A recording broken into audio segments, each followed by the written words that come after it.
welcome to Those Forking Fangirls, where we talk all things nerdy book, TV, movie, pop culture, and how they integrate into our adult lives. I'm Christine. And I'm Natasha. And today we're going to be discussing all things Mortal Instruments, and we have a special guest with us, one of our Team Polis Bananas patrons, Katie. Katie, can you give us a little introduction of you, what you do, where you're from, who you are, fill us in on your favorite fandoms, all that jazz. Hello, I'm Katie. I am a reader, writer, lover of stories in general. I'm from Nebraska. You might know it from the Lady Gaga song, You and I. Yes! Yeah. But I love any story that lets me live outside of the Midwest for a little while. And I've been reading my whole life, and so I'm excited to talk about one of my favorite series today. Yes. I don't think I know anyone from Nebraska. Except for you, Katie. You are the resident Nebraskan. And okay, wait, you had some more here. You majored in literature and linguistics, which is so cool, linguistics. Yeah. So I speak, I'm majored in, my specialty was Romance languages. So Spanish, French, Italian, that's all my jam. So yeah, it really gave me a new appreciation for stories and why we tell them, how we tell them. And yeah. That's really cool. I find linguistics such a cool study. Do you speak those languages, or did you just study them? I am fluent in Spanish, and I can read French and Italian. Oh, cool. Nice. So, as I said, but I didn't go into much detail, we're doing a deep dive into the Mortal Instruments by Cassandra Clare today. And I just want to let y'all know that there probably will be spoilers, at least for the first 3 books. It's been a while. I think most of us here have read them. If you haven't, though, it is such a fun urban fantasy series. It's young adult, but it's like my favorite young adult author, honestly. It's so funny. There is just so many fantastic relationships and plot lines and mythology for days in the Mortal Instruments. The world is so rich. I love it so much. So we're really excited to dive into that today. But before we do, we've got some Snap Crackle pop culture news. Not much today. No one added to the doc except me. No one has news. Well, you took my news. I was gonna say that's my only news. That was I put that down. I created the doc 4 days ago so I could write down that news the second I heard it. But basically, A24 has already accepted all of SAG-AFTRA's I want to say demands, but all of their requirements. And so A24 films are allowed to use their actors to promote their films because this small indie company can handle all of their steep, unhandleable, ridiculous demands that Bob Iger talked about. Just Bob Iger, yeah. The AMPTP. Yeah, they're just demands for fair pay. And the AI stuff and the AI stuff. Yeah. I mean, but it's all not ridiculous is what I'm trying to get across here. It's all it's really not that hard to be a good person. Yeah, basically that. It's frustrating. So I do have news. I forgot. So because of the strike, I think the way our podcast is going to be constructed is going to look a little different, just so everyone knows. But due to the strike, because these fucking studios won't come to an agreement at all with the actors or the writers, they're literally looking to push their 2023 holiday movies.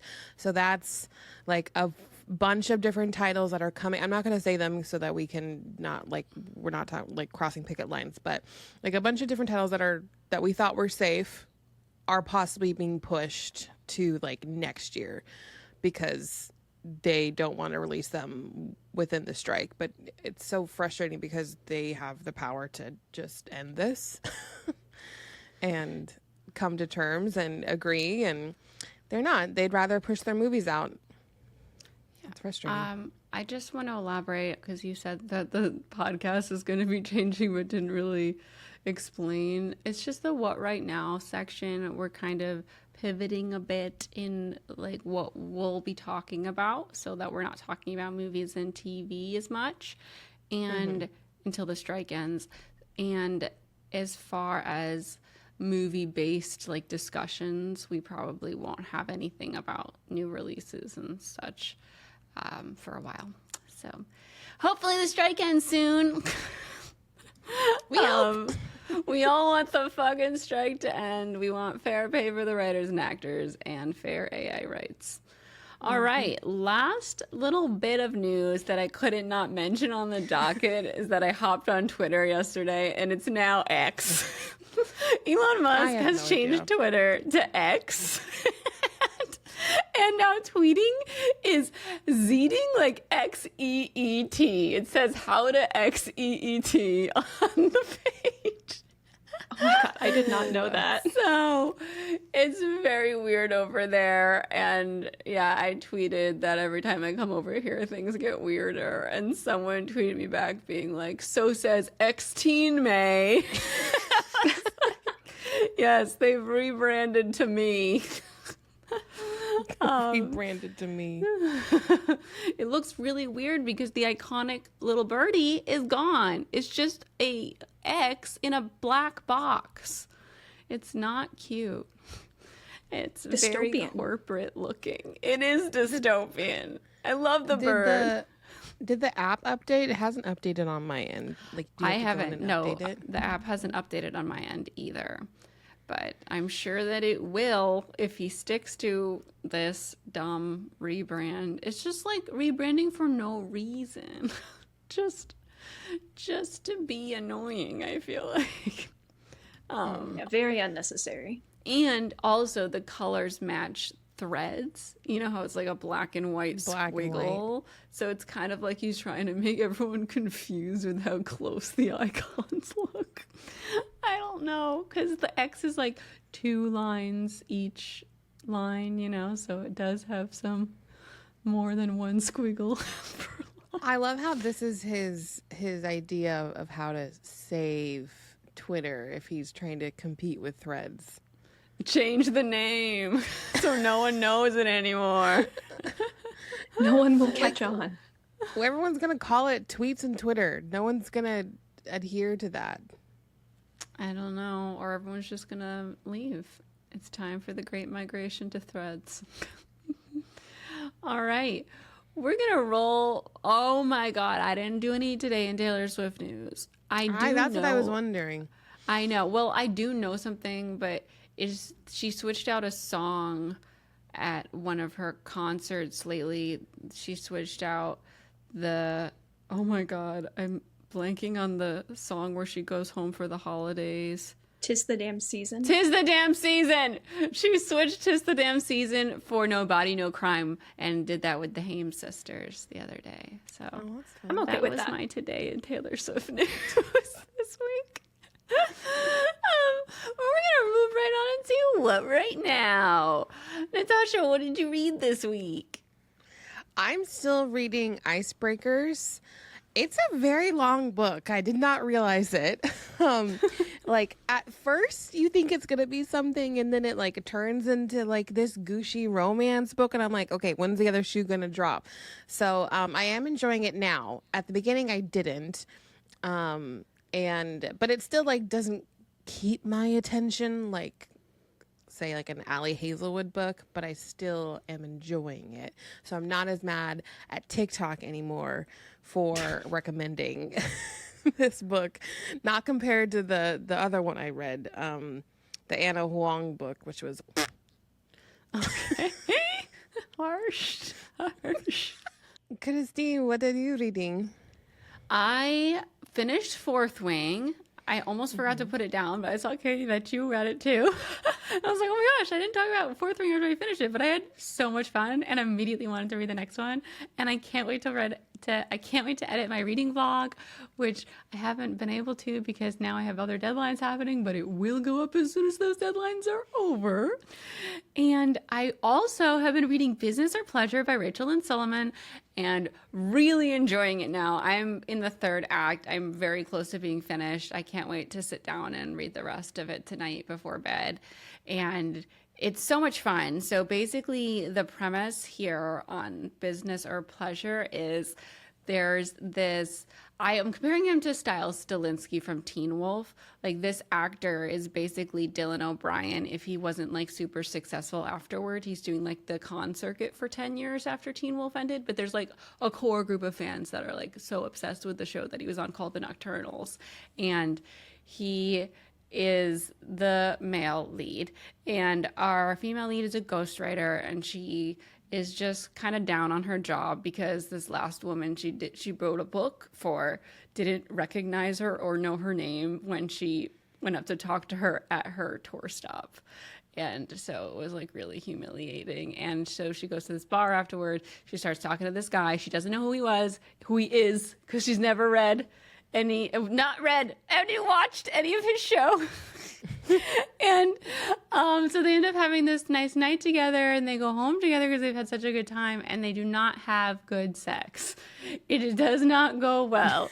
And so bad that afterward she's like, oh my God, that was the worst sex ever. I can't believe this. I never want to see him again. That was so uncomfortable.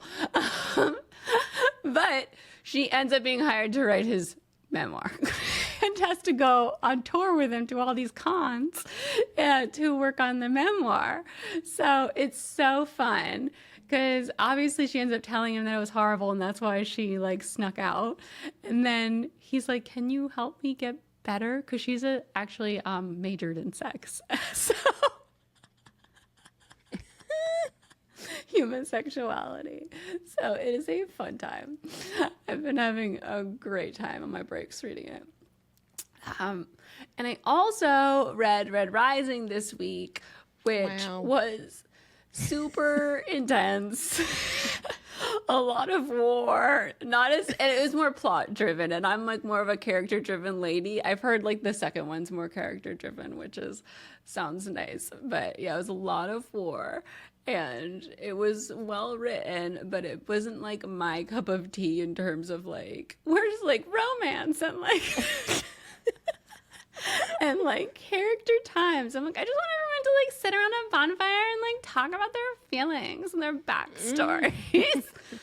And they're just like taking prisoners and murdering people. That's what the first one is. Yep. That is the first one. I find it funny because so like the 6th book in the Red Rising series is out, Lightbringer, and I haven't read Happy book birthday. Yes, happy birthday, Pierce. I haven't read the last 3. Like, I only really read the first 3, and then he's like decided to continue the series, obviously because he was making money. And I just like I see everything out like the characters. That too. Sure. But like I see everyone like talking about it, and I'm like, wow, I feel so far away from this community that I was like so a part of. That's weird for me. But whatever. Yeah. We all move on. I mean, if you're not caught up, you just kind of fall further and further away from these series. You have to stay on top of it if you want to stay in the core of the talk, the chatter. I was just very excited to like know the story now after so many years, because as some of you might know, I went to lots of events with Natasha for these books and never knew anything he was talking about, but I have inklings of all the characters because I listened to him talk about them so much. So I'm reading the book being like, oh, that's Severo. Oh, look, it's Mustang. I know them a little. I know who they're based on. Like, I know. Like, I've just heard stuff about the characters. So that was really cool. But okay, Katie, what have you been reading? So yeah, well, first of all, seeing Red Rising was kind of a jump scare for me. I was like, what year is it? I don't know. I was like, what's happening? What? I just made a reel for Pierce Brown's new book. That's why I was like, are we still? I just didn't understand. But I also finished The Fourth Way, and I loved it. It was one of those, like, you have to take breaks to get up and dance around books. Like, just enough. You can predict just enough that you feel gratified, but there's a few surprises that keep you in it. And, like, it was tropey, but I didn't care. It was tropey in the best way. Tropey in the best way. And a couple of the names, I was like, all right, you're just giving it away. Oh my God. Like, come on. Okay, no spoilers.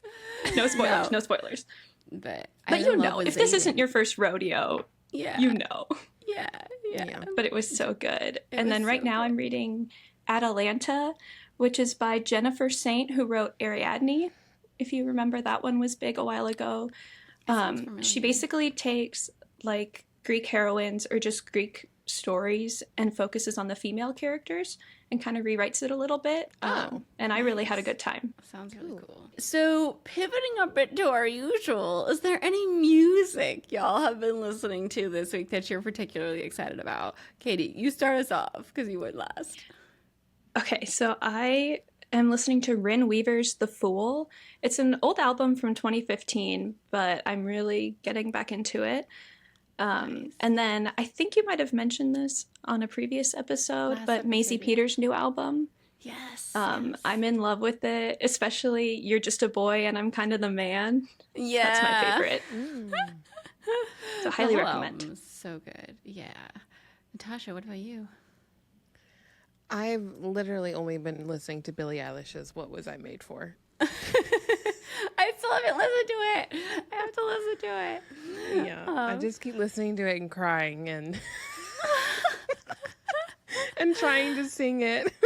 Oh, I've literally kind of only been listening to Bad Bitch by Tessa Violet. I'll just constantly be like, I'm a bad bitch with the yellow hair.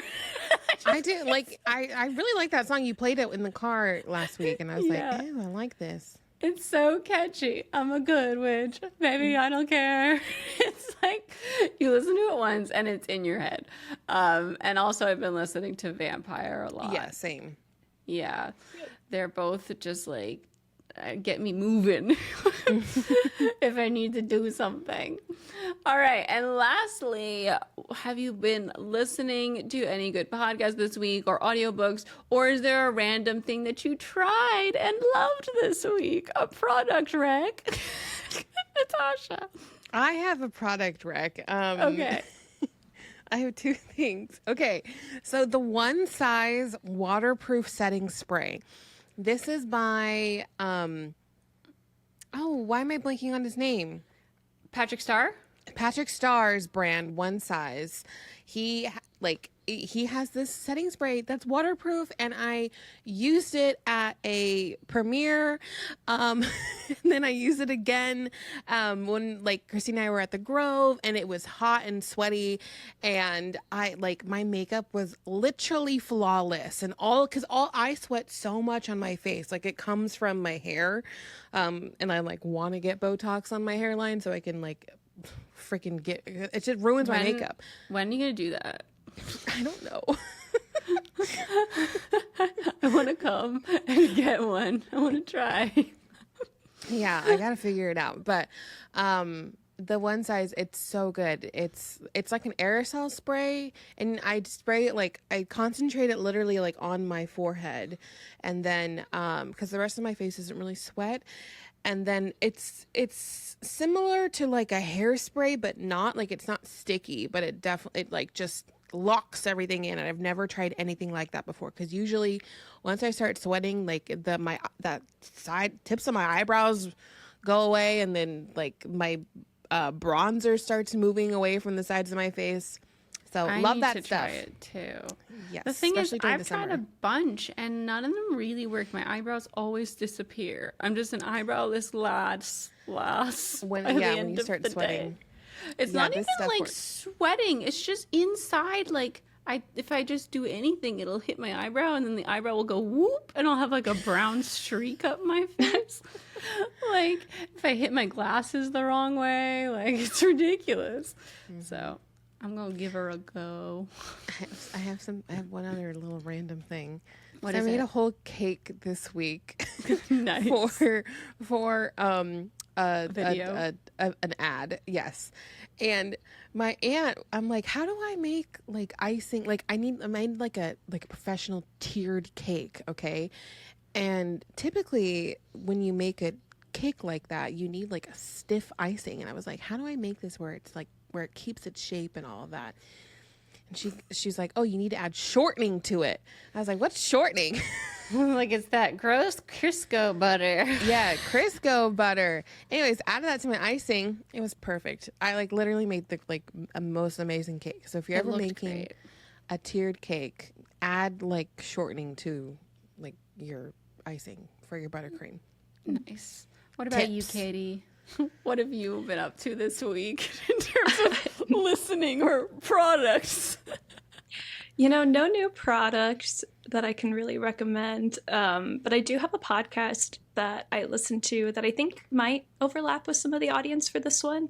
Nice. It's called The Thing About Austin, Oh, and it's these two women who go through different like objects, locations, just different things from Jane Austen books, and kind of explain the significance of them, how they are like things that we wouldn't see as romantic, but like at that time would have been like, oh shit, this is romance. Nice. And so it really elevates the books and the stories for me, and they make it very accessible. It's not pretentious. You don't have to, be a super fancy, sophisticated Austenite to listen to it. It just really makes it more fun. And they're fun girls. They're fun to listen to.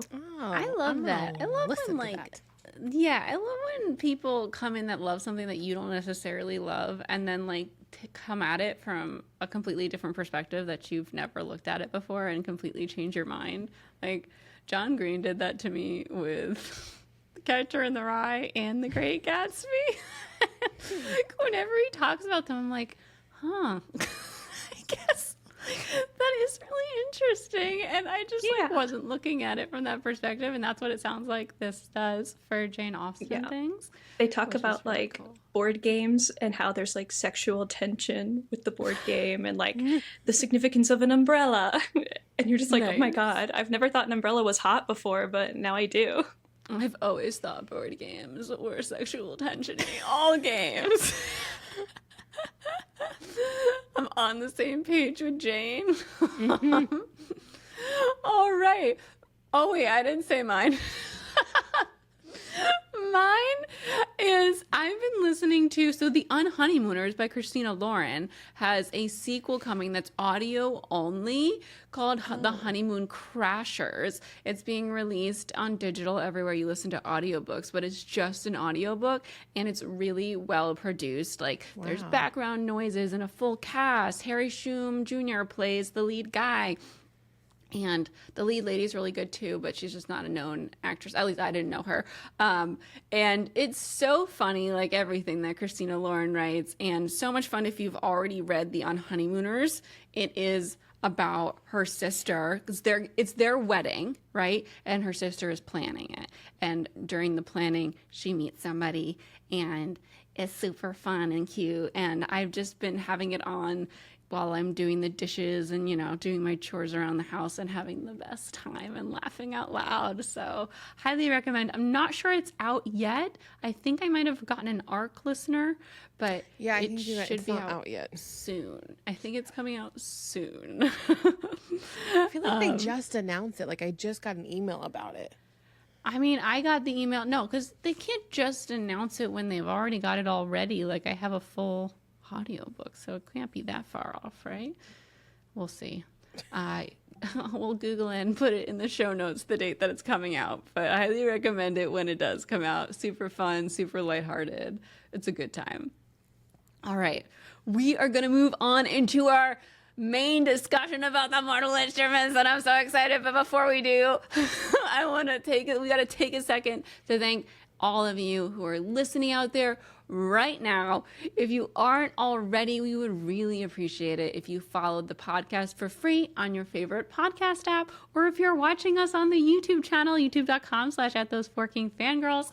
If you hit the subscribe button so you never miss an episode, that also free, nothing, it doesn't require, anything on anyone's part except clicking the button, super easy. If you could click the like button, leave us a comment, all these little things are really helpful for the show, and we are a viewer-supported show, so we couldn't do this without you. Thank you so much. And if you want to support us on a bigger level, we have a Patreon, and one of the perks on our Team Polis Bananas Patreon is to come join us as a guest on the show, and that's Katie today is a Team Polis Bananas listener. We have such a great community over there. We're so excited to have you today, and there's 2 other tiers. Our $5 tier has our extra episode every single week called Fangirl Tea Time, and there's lots of other perks. You can check out our link in the show notes, the patreon.com/those4kingfangirls. All right, main discussion. Okay, so The Mortal Insurance by Cassandra Clare. One of my favorite series of all time. I had so much fun getting ready for this episode, and I want to start us at the very beginning of our Mortal Instruments journeys. And I feel like yes, I feel like that has to start with a discussion about the cover. Now, if you're not familiar, the cover of City of Bones is Jace's naked chest, and his head is cut off. It is a man's chest on the cover, a young man, but a man nonetheless. And that was not normal for a young adult book cover, okay? It definitely had like romance vibes in the fact that he was naked, and it also had like fantasy vibes in the way that it was colored and the bottom of it with the fog. It had like a city and fog and stuff, so you could mistake it for a romance novel. You could mistake it for a lot of things, and I think it was a really interesting decision on marketing's part, and I cannot wait to ask Cassie about it the next time I see her or get to talk to her on any like interviewee capacity, because I've never asked her. I never thought about this, but that was fucking bold, because at that time, contemporary books had photos of real people. If you all weren't around at like the 2010, 2009, 2011, a lot of girls on covers like holding hands in the sun flare, a lot of close-ups on young girls' faces, like, or their eyeballs. Like, yes. It was Vampire Academy.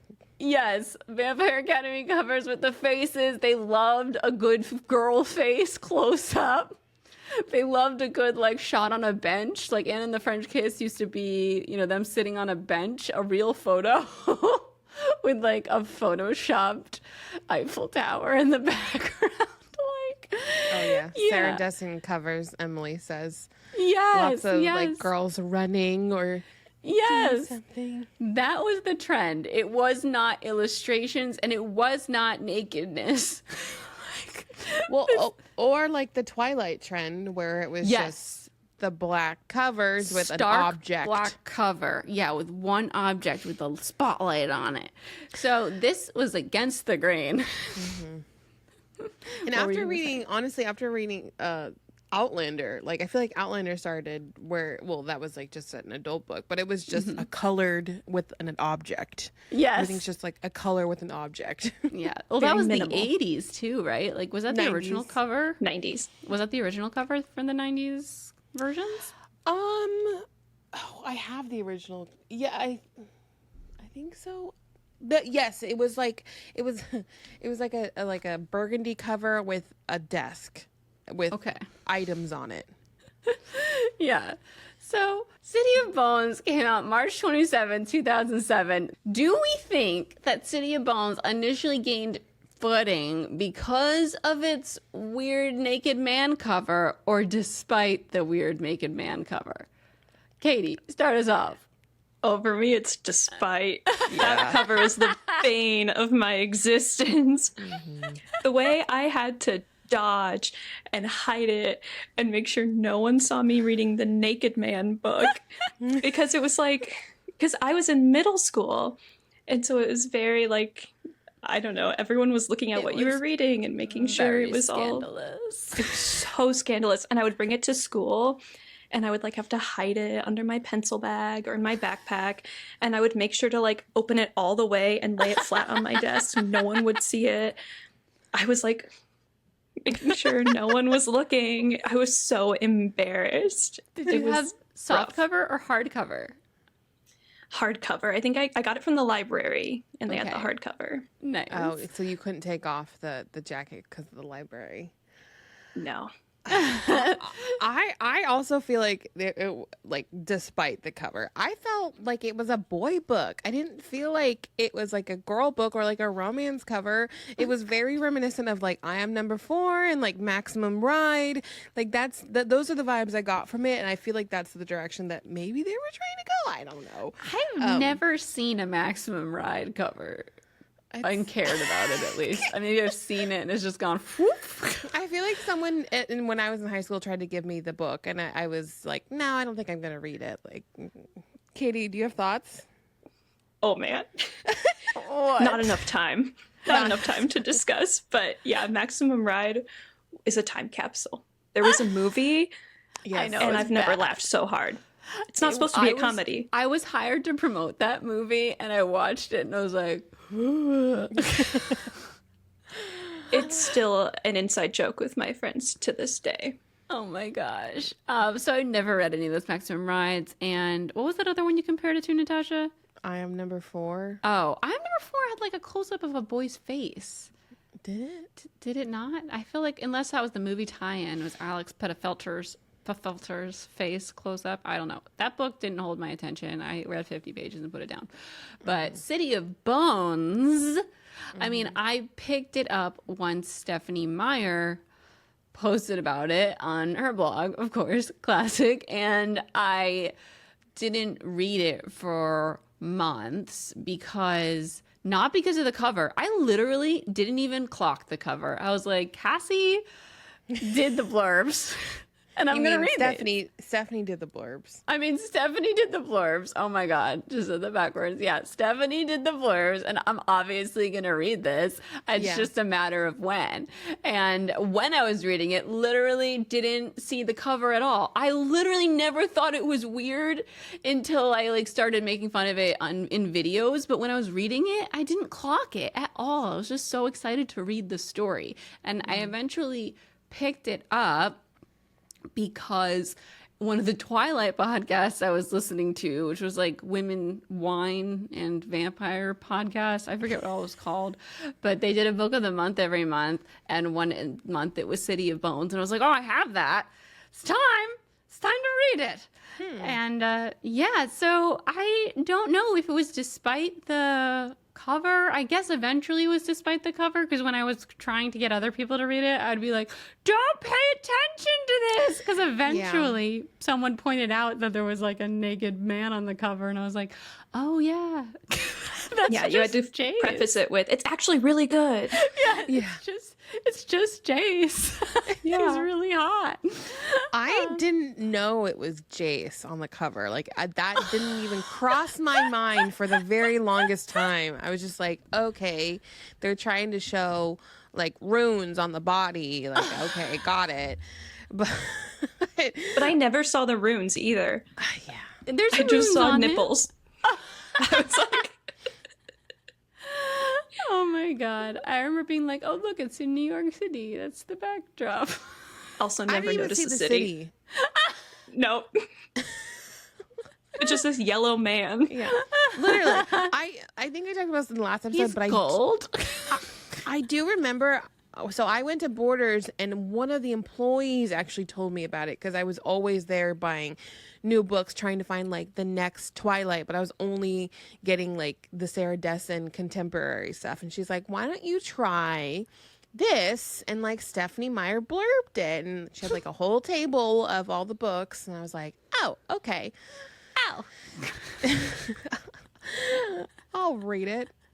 But I do, because I have the soft cover for City of Bones and City of Ashes, and the hardcover for City of Glass. And I remember being in the rest of the books later on, I remember being relieved to take off the jacket and being able to read that at school, because I know people like would comment on it and would make fun of it, and I'd be like, no, it's actually really good. Be quiet.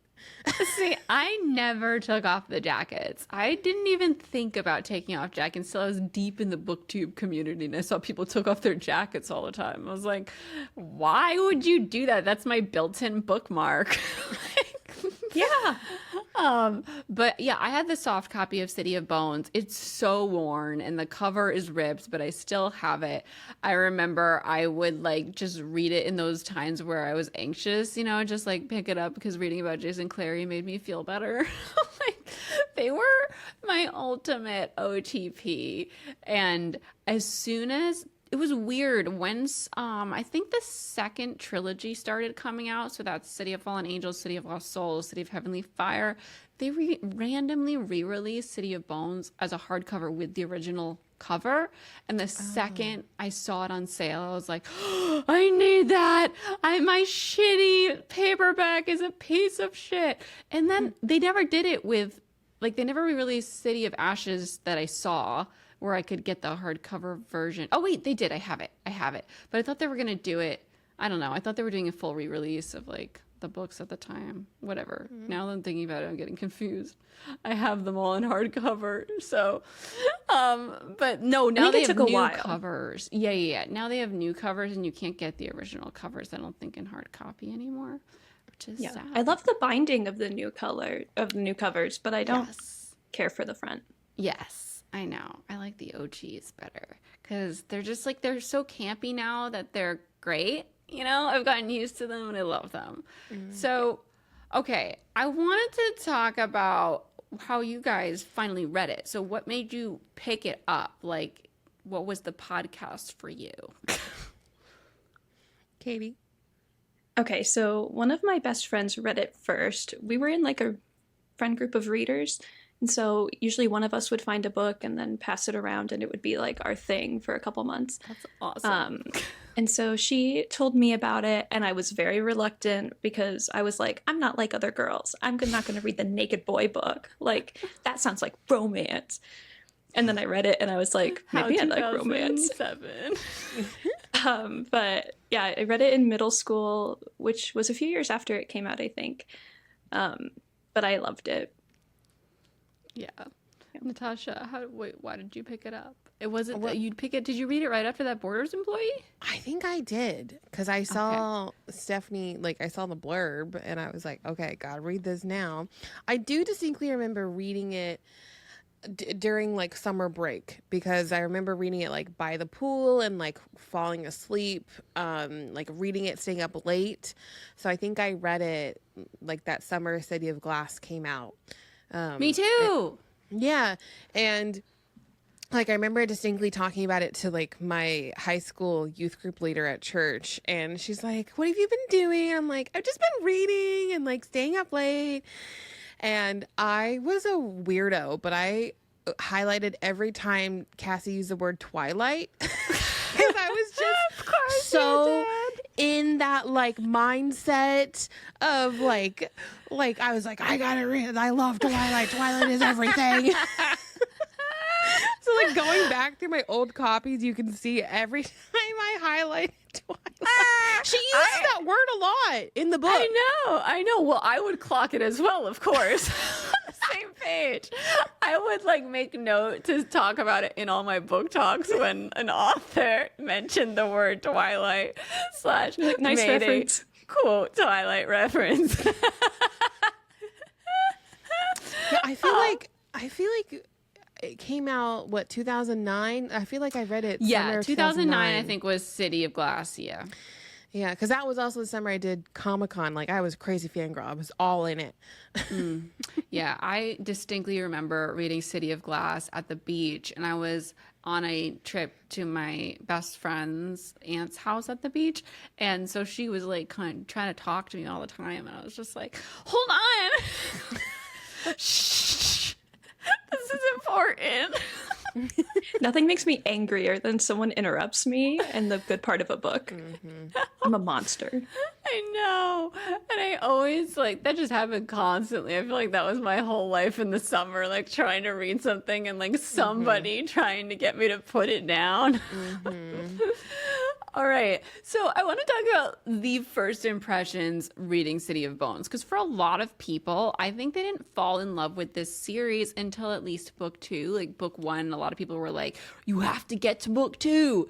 And for me, I remember the first book just being kind of a whirlwind of world building. You know, you're stepping into so many new things that you've never seen before, like shadow hunters and all these demons, like a Ravner demon. I remember being like, oh wow, weird evil alligator. I remember thinking, and I just watched myself thinking this embarrassingly in my first book talk, where I was like, Clary, Jace, what kind of names are these? Like, meanwhile, they seem so tame now. I could not stand the name Clary. Me either. I was like, just say Claire.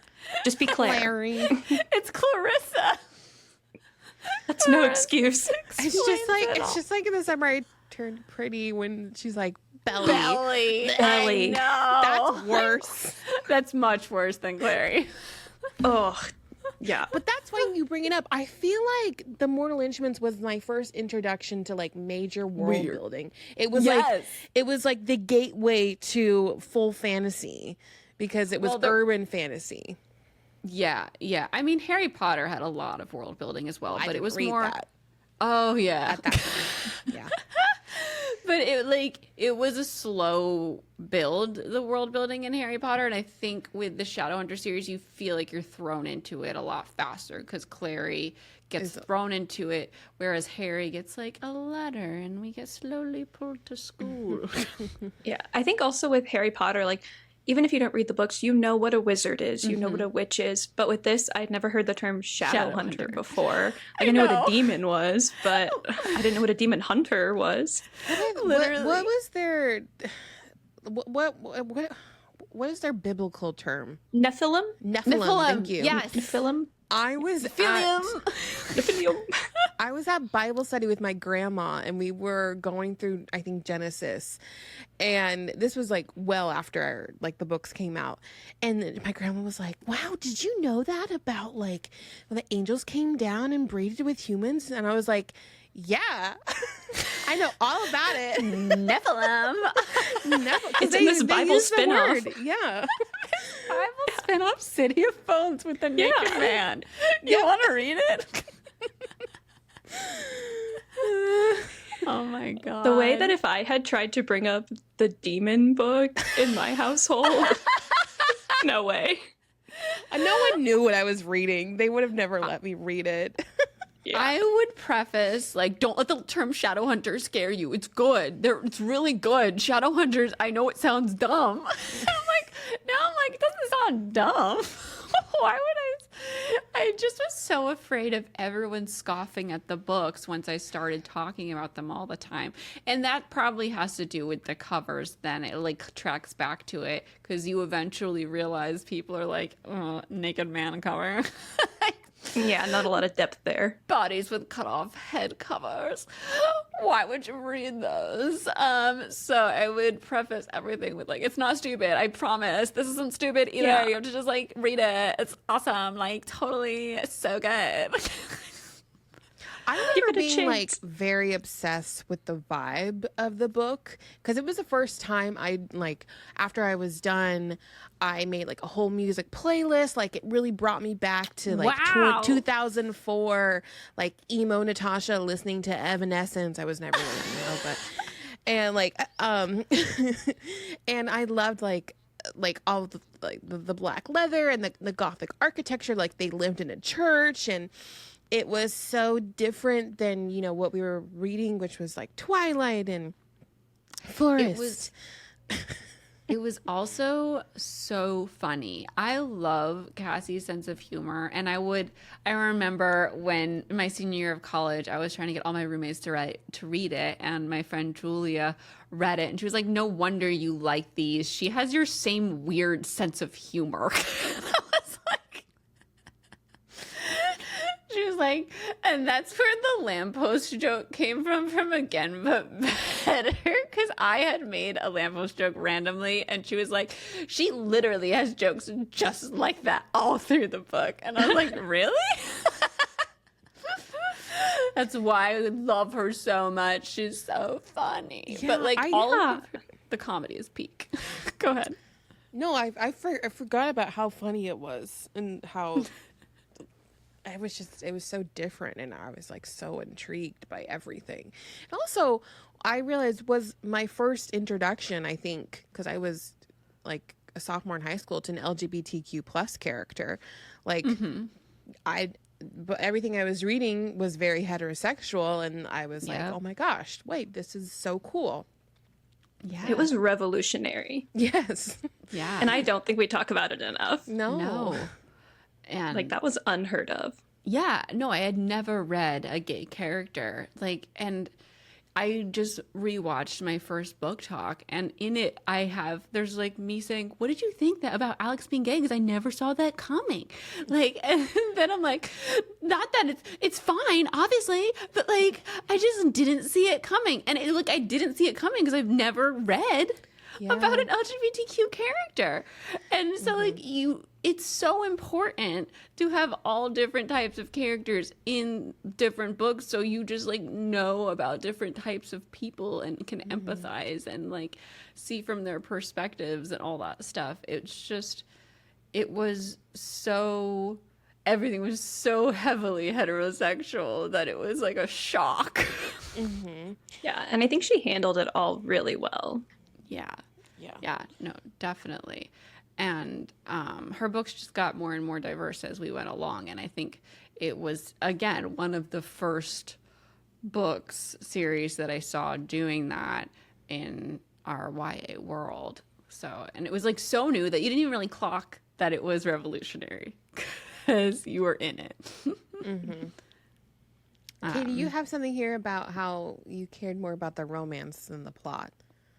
Yeah, this was a turning point for me in my reading, where before I was a plot girly, by that I mean when I was 9, and then after I read this when I was like 12 or 13, I became a character-driven girly. Nice. I was like, Valentine, I mean, like, I don't want him to succeed, but if that's what it takes for my characters to get together, I'll allow it. Yes. But yeah, from then on, I cared more about the relationships than winning. And she's just so good at character relationships and characters in general. You care so much. And yeah, you brought up Valentine. What a great character. I still think he's my favorite villain because you couldn't see his perspective so clearly, and you understand him, which is what you want with a villain, obviously, but you hate him so much. I do remember being a little annoyed when I first read it, fresh off of Harry Potter, being like, wow, way to copy Voldemort, like a long V name. I was like, you're not sneaky, I know what you're doing. Oh my god, but he was so different than Voldemort. Like, there was parts of him that Jace didn't want to shut out because he's his dad.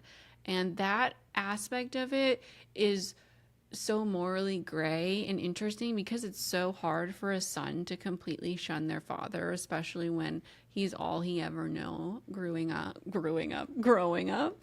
And he taught him so much of what he knows about being a shadow hunter.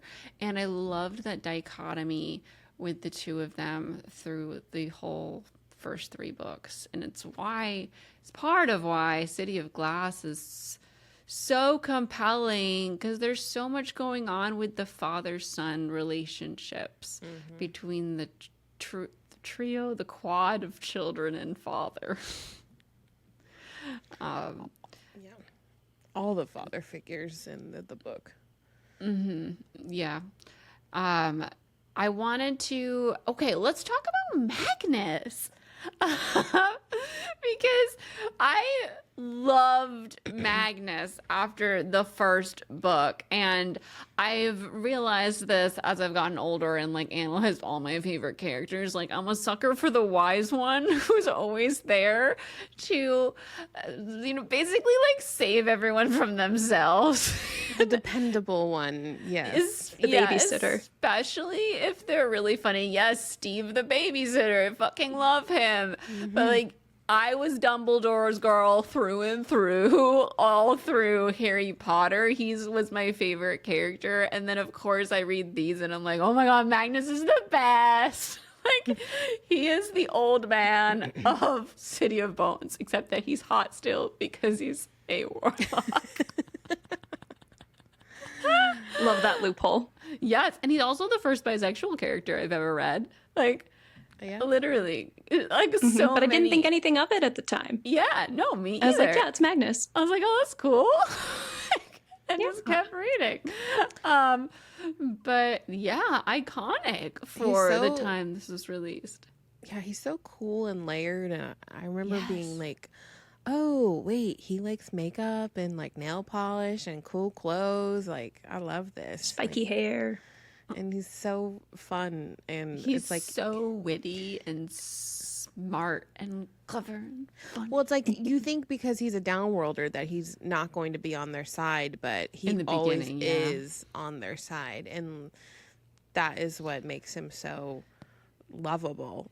Yeah. I remember in the beginning I didn't trust him because there was this bias against the downworld, because that's just how the Shadowhunters think until they've opened their mind and gotten to know more people. But yeah, by the end of it, you're like, oh my God, Magnus, Malik is going to happen. Yep. And I love that he doesn't take crap from anybody. Yes. Like, he'll look at all these children and just say, here are your problems. Here's how you fix them. Get out of my apartment. And I love that.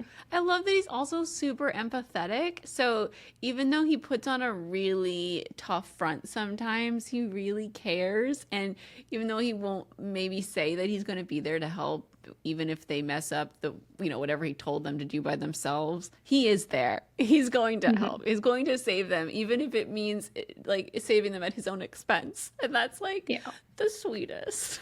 He is the best. Okay, I want to ask y'all about the big twist at the end of the first book, because this was a huge thing at the time too. Everyone was like, that book has incest! If only my parents knew what I was reading. Anytime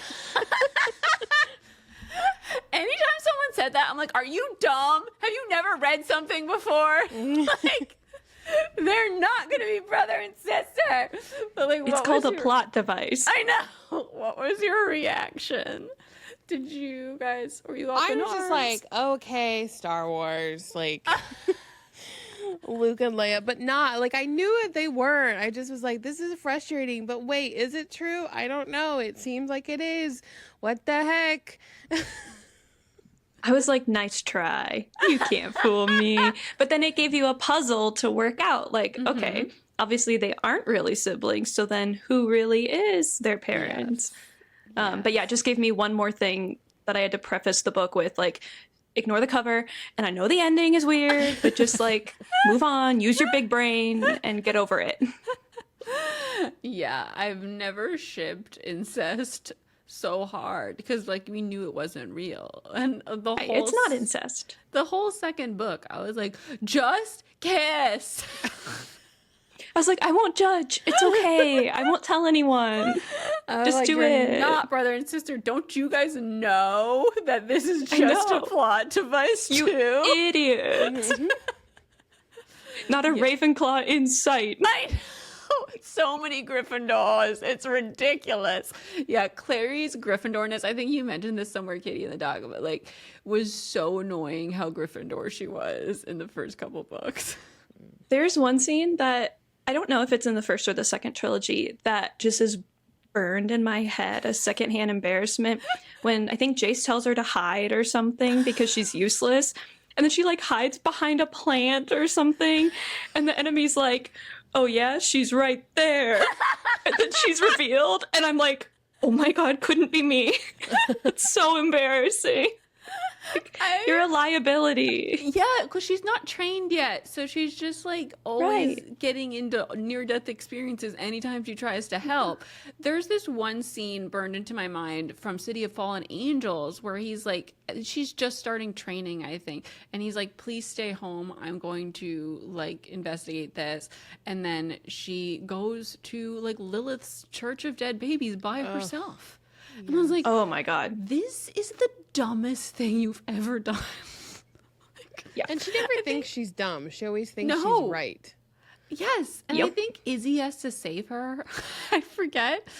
It's been a while, but I just remember like hating with a burning passion her decision to go by herself. I was like, literally, please just call someone. Like, at least call someone. You're like, so I admire your bravery, but sometimes it's just stupid. Fine line between bravery and stupidity, and she always crosses it. She doesn't. And it's not her fault that she's not trained, but she needs to get trained. I was gonna say it's not her fault that she's dumb. Wait, does she not get trained until City of Fallen Angels? She starts training with Jace. Yeah, up until then, it's like a really close period of time. That's true. Yeah. Yeah, it all happens very fast. I think it takes her a while to get the hang of it too. Yes, I mean she's not instantly good like she is in the show. Yeah, you're a natural at poking demons. I can't. She's still learning and honing her ability to make runes throughout the first three books. What is wrong? You know, I got very little sleep. That's what's wrong with me today. I forgot. It's like my words keep coming out weird today. But in the second book, she's fine. Is when she's first kind of honing her ability to like take things in and out of like drawings, and she's also creating runes. She makes the Fearless rune and the birth control rune. The birth control rune comes back in like Lady Midnight, I think. Yeah. So scandalous. So good though. Like that feels so much easier than actual birth control. But the training doesn't start till later on. She gets a weapon in like City of Lost Souls. Like Jace takes her to the weapon shop, and it's his idea of like a very romantic date. And I remember being so charmed. I want someone to take me to a weapon shop. I know. It's like, why didn't I get this date? Where's my Jace? I really was head over heels for Jace. Let's talk about Jace, y'all. How did you feel? Because a lot of people hated him. I liked him, I think, more when I first read it than when I read it as I was older. Like, I liked, like, when I was younger, because I read it when the characters seemed old to me, because I was about 5 years younger than them. I was like, who's this man who's, like, doing all these things? And then reading it in my later teens and early 20s, when I reread it, I was like, boy, shut your mouth. Like, be nice. You don't need to be rude. You can be mysterious and nice. And I just, like, didn't have patience. Defense mechanism. It's just once you read how Will does it. I'm just a really big Jace apologist, I feel. Natasha, did you like Jace? Yes, I think. I think he was a jerk, definitely. He was jerky, but like in a funny way, so it went over much better with me than it did when people were just jerks in a lot of the other YA books. Yes. And he was like very arrogant jerk, kind of in a cheeky way. Like it felt like he didn't actually mean these things. Like, I'll never forget when someone was saying how obsessed he was with himself, and he's like, well, I turn my, like, when he looks in the mirror, like he turns himself down every once in a while just to keep things interesting. And I thought that was so funny. Very clever.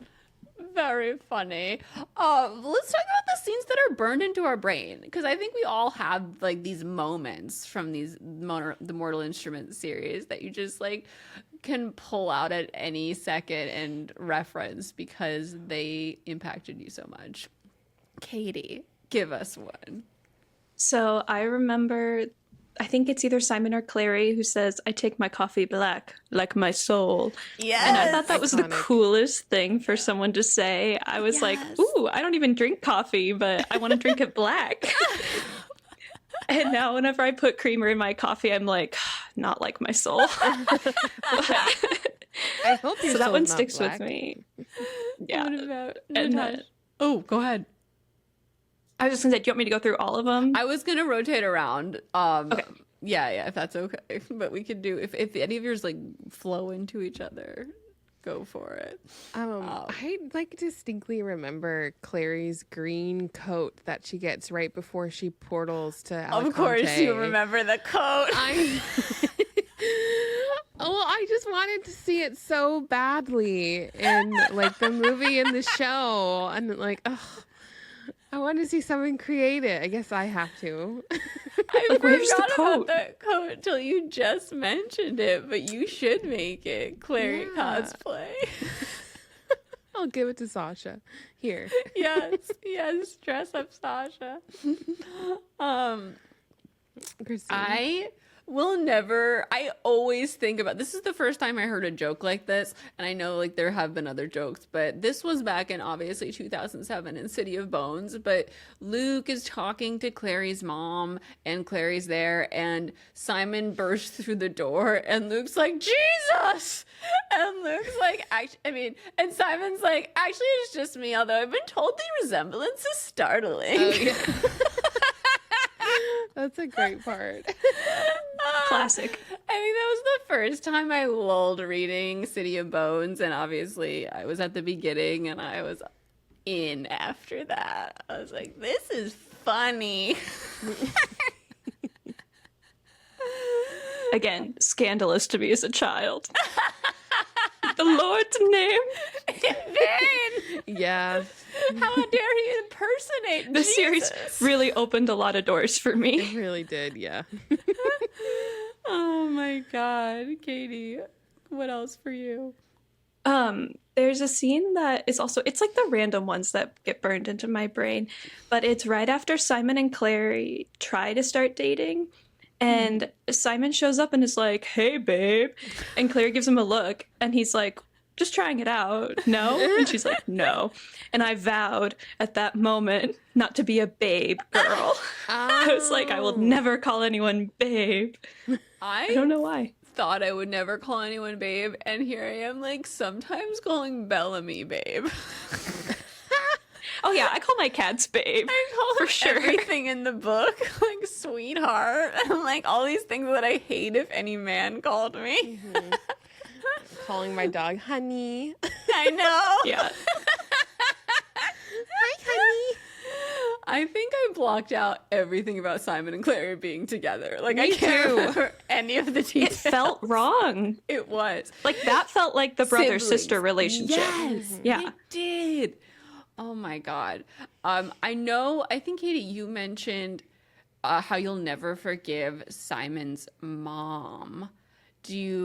And I didn't, that like opened up a bunch of memories in my head. I forgot, yeah. Forgot. Did she throw him out because he was gay or because he was a vampire or both? Because he was a vampire. I mean, I think the allegory was like parents who Okay, I'm reject mixing their it up because kids. he had that. Wait, not that he was gay. Okay, he had that pamphlet that was also a very funny scene. Yeah. Because he didn't know how to tell his mom he was a vampire. And it yeah. was about how to tell your mom that you're gay. And he replaced all the word gay with vampire. Okay, Vampire. I'm conflating these Yeah. scenes. Obviously, yes, Simon's not gay. Alex is gay in the series. Right. But Oh my God, that was so funny when he was reading that with the word vampire. Yeah. I've always been a vampire. Yeah. Oh my God. Yeah. Okay, so he tells his mom he's a vampire, and she throws him out of the house, and it's heartbreaking as fuck. Yeah, and they basically have to like erase her memories or something. I can't remember. They like go back and retcon it. Yeah, does Magnus do so it? that he can still talk to her.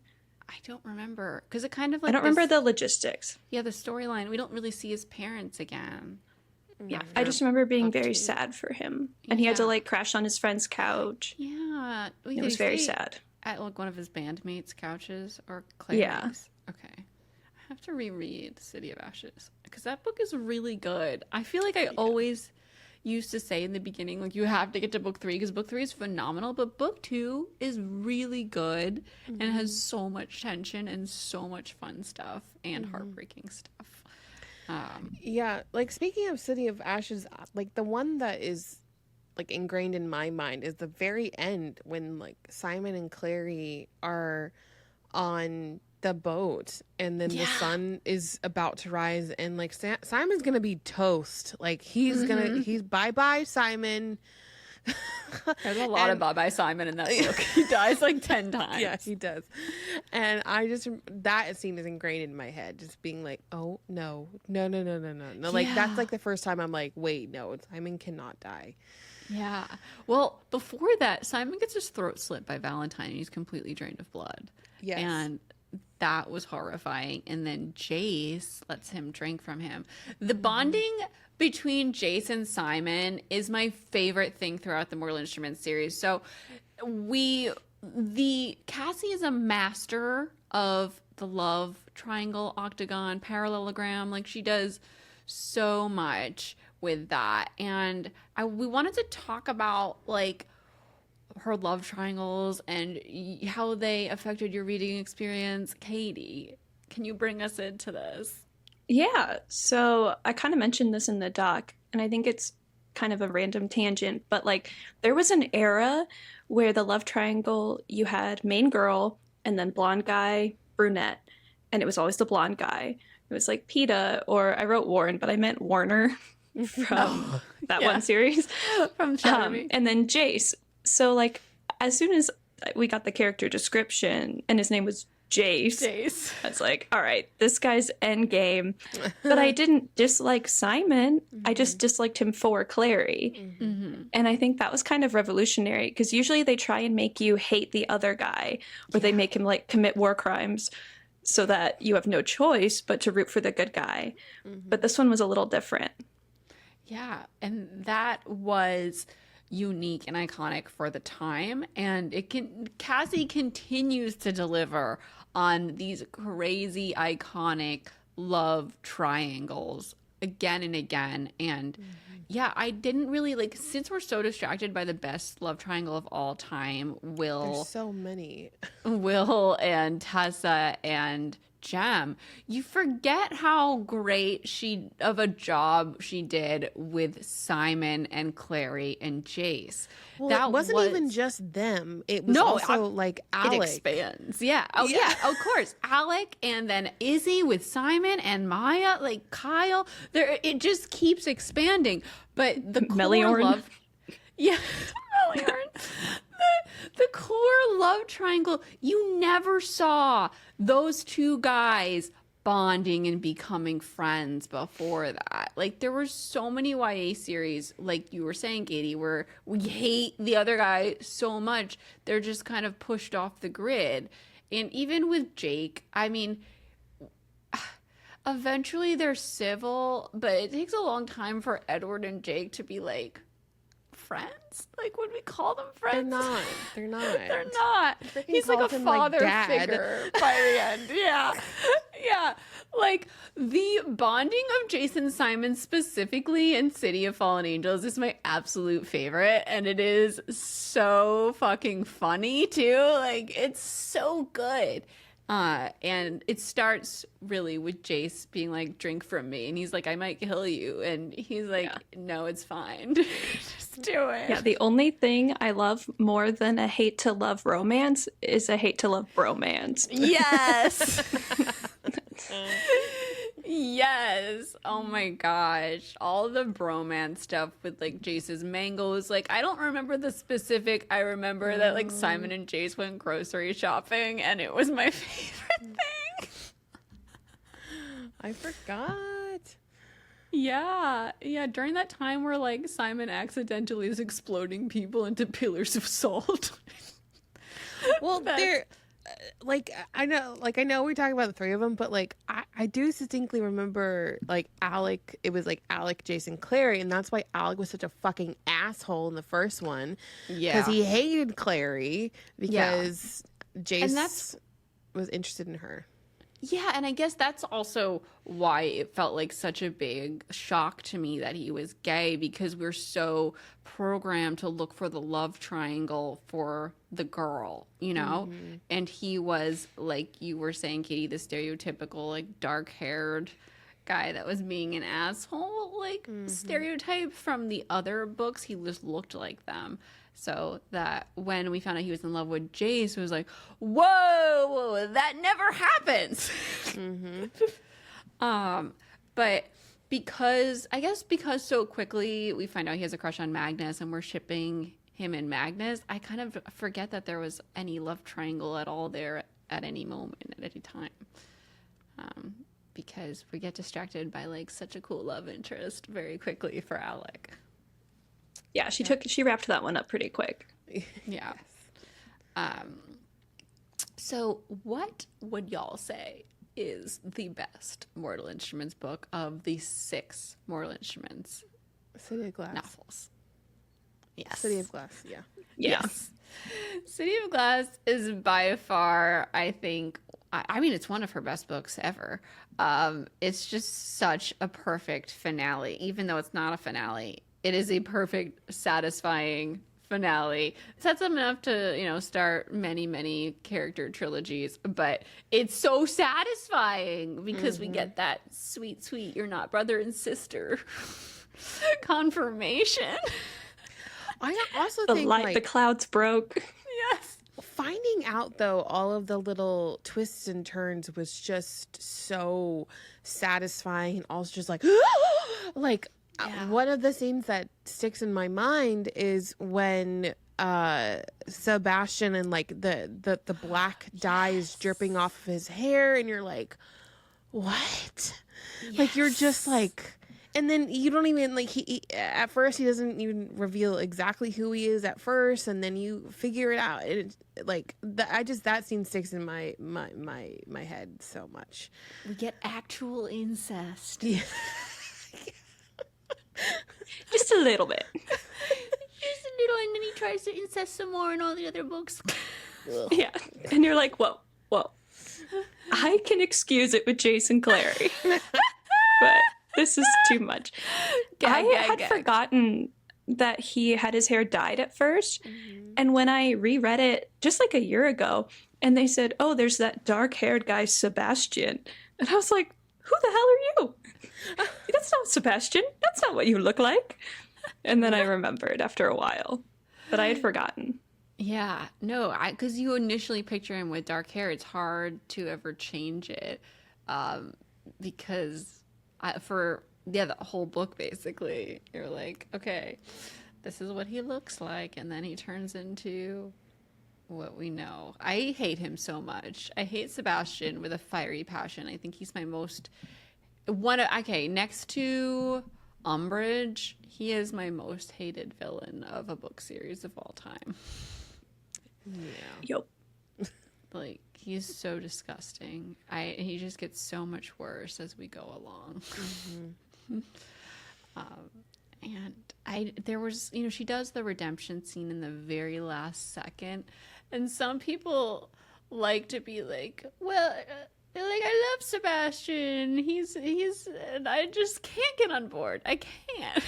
No, there is no like Kylo Ren-esque anything about him. Like, yeah, no, sorry. There's no redeeming qualities. There really isn't. Too much demon than person. Yeah. Right. More at that point, it was too late. Point of no too return. Far gone. Yes. What do you have a least favorite book in the series? Oh, No. I kind of do, and it's for a very stupid reason. But the last one, is that Heavenly Fire? Yes. I skipped all of the Julian and Emma parts the first time I read I it. knew where you were going. This is the Oh. second you said City of Heavenly Fire. Yeah. Because I was like, who are these kids? I don't want to read about them. Yeah. I want to get to Jason Clary.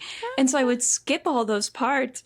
And then when Lady Midnight came out and everyone was like, oh, it's Jules and Emma. I was like, no. who?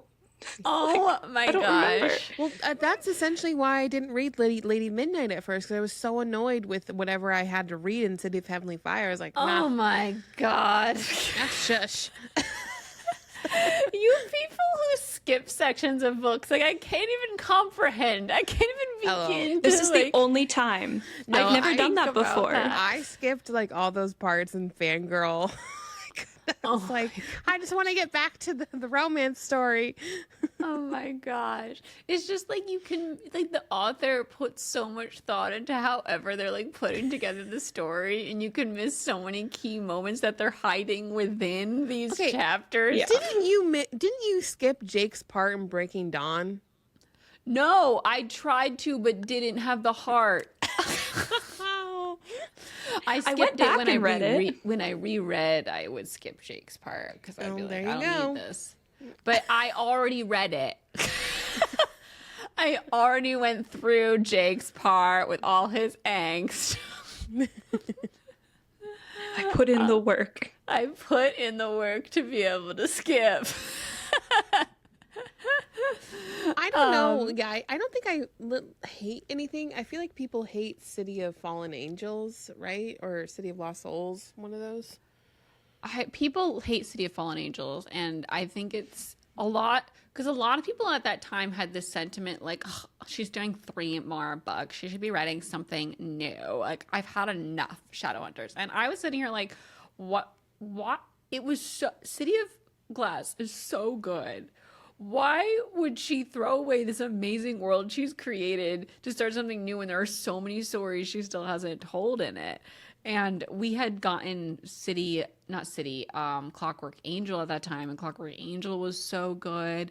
It was just nonsensical to me to hate her for doing more. And I feel like that sentiment was in a lot of people's heads when they started City of Fallen Angels, and that's why it got a lot of hate. I don't know. What do you guys think? I think so. Yeah. I mean, I was just excited that there was going to be more, but at the same time, I was a little annoyed because it was wrapped up, I thought. And like, I'm like, okay, I guess we can have more. And It's actually like a really open-ended ending, though, if you read it again. There's room for so much because Simon is just kind of coming into his own. And I remember getting the impression that these next 3 were going to be centered around Simon. And in a way, they do focus a lot more on him than the previous 3. But Yeah, she always seems to leave doors open just in case. So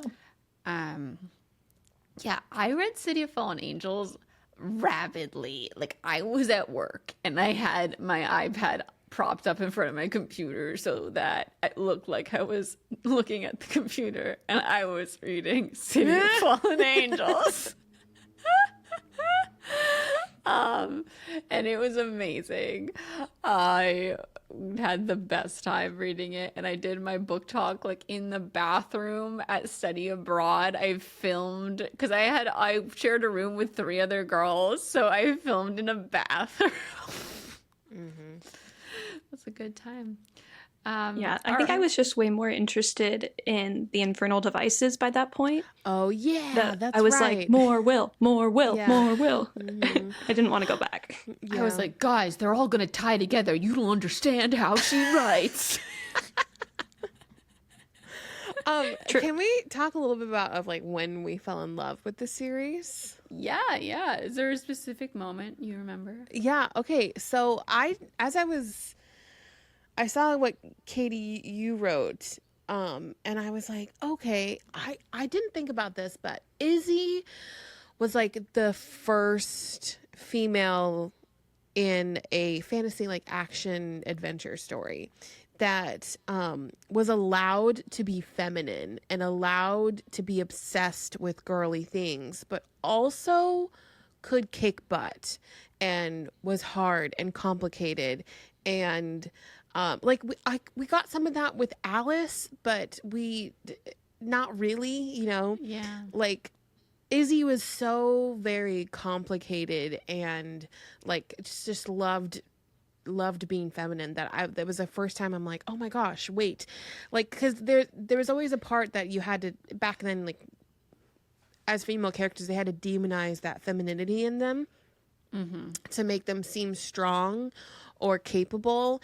And like we saw it with Bella, and she like hated girly things, and like Alice had to like make her love girly things. And then like even we got some of that with Clary because she wasn't really into it, but like we had it really with Izzy, and I felt like that was so validating to me as like a young female reading it, because I always wanted to be capable, but also I'm like, but I love all my girly things.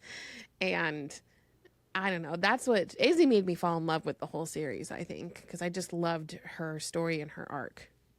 Yeah. Me too. When they go into her bedroom and it's all fuzzy and pink. Yes, but she also has her daggers and her whip. It's so juxtaposed to everything, all the black leather that she wears. I loved it.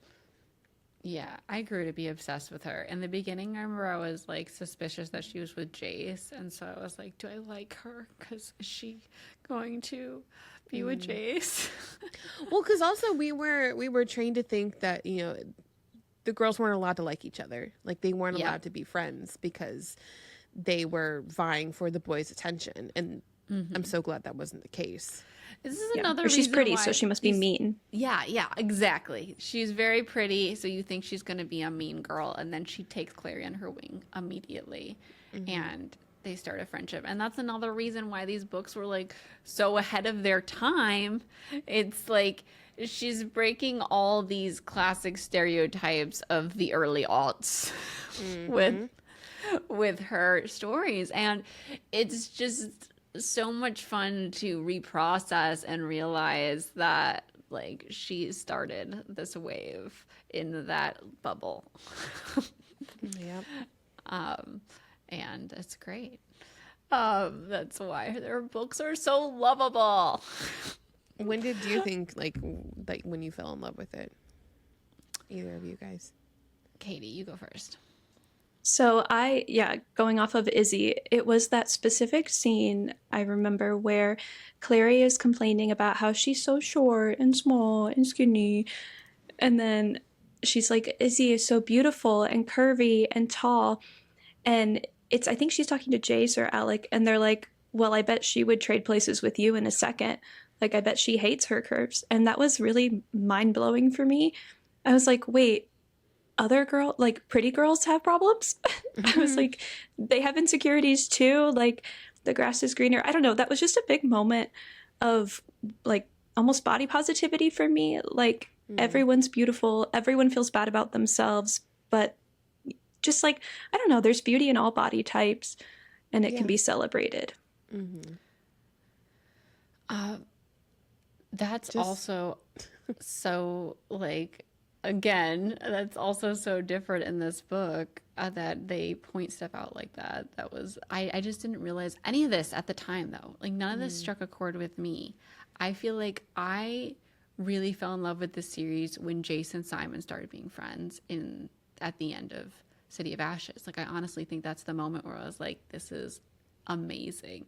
And the bromance of the love triangle. I was in love with Jace, but the series really started to be so much fuller when everyone would reach out with friendship instead of like, disdain for each other for the typical reasons that people would feel disdain.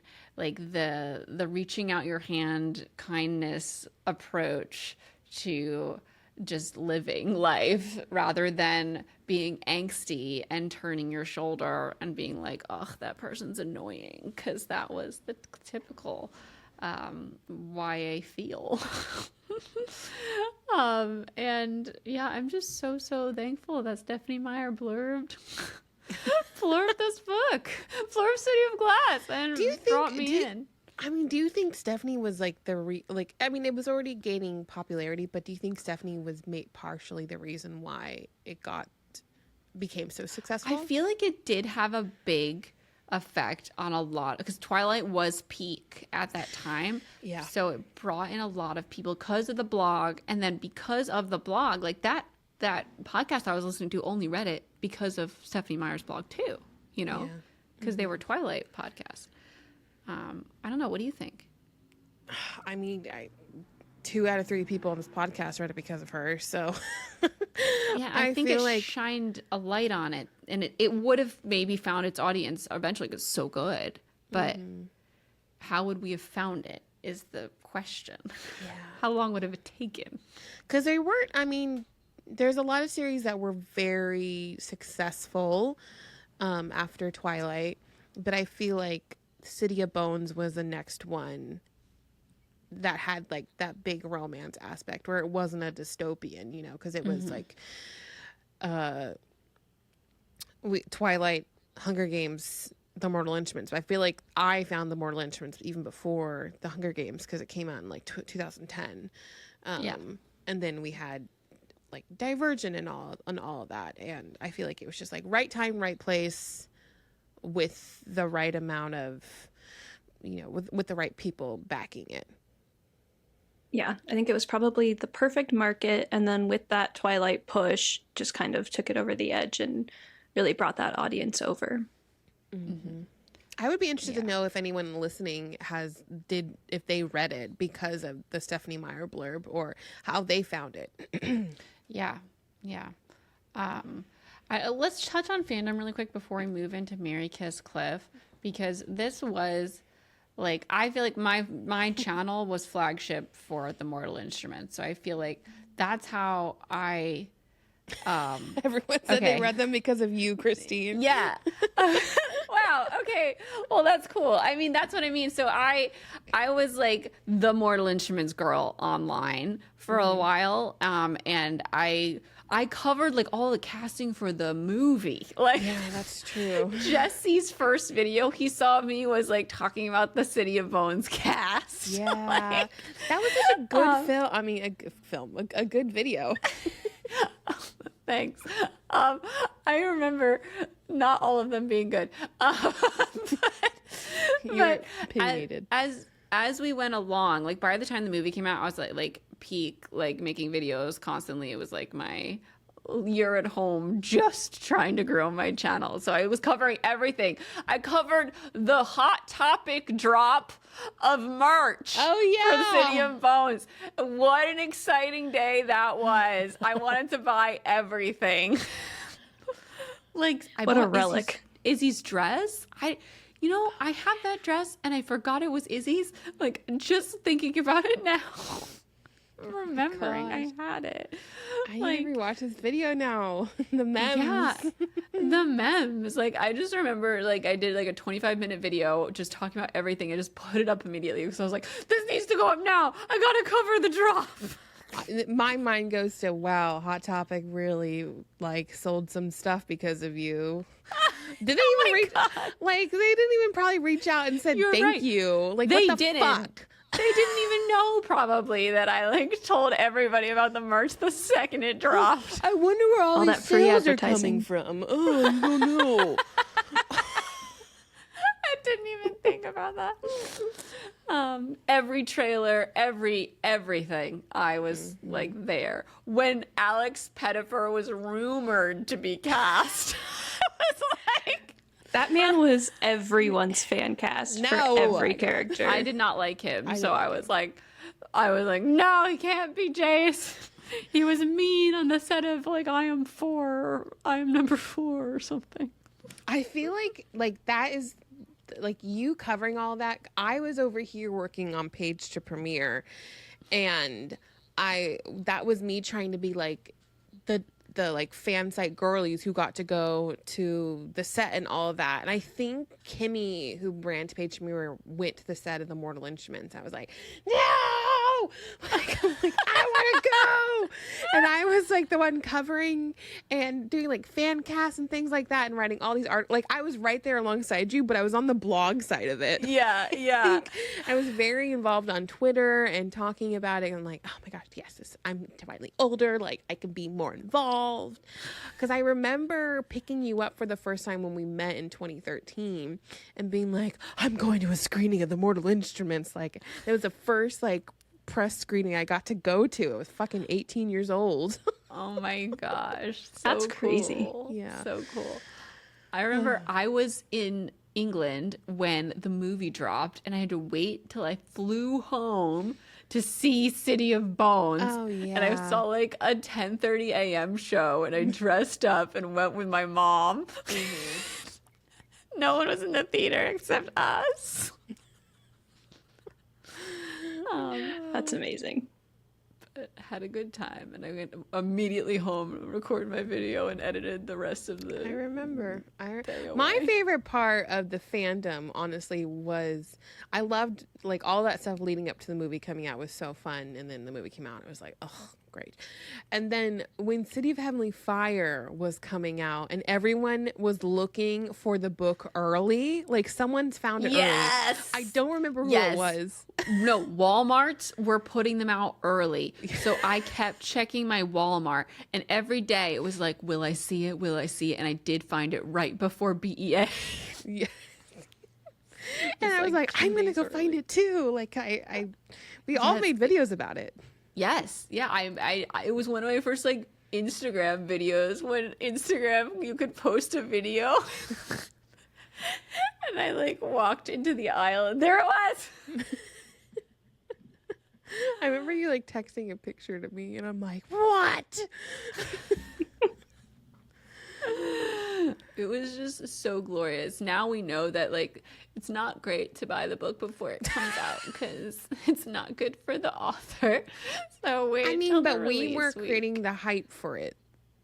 So We were creating hype, but the hype was there by the time City of Heavenly Fire. Yeah. It was some big hype. yeah, that's true. There was some big hype. Yeah, it was doing fine. Katie, was how doing are great. you involved in the fandom? Yes. So I was a youth at this time.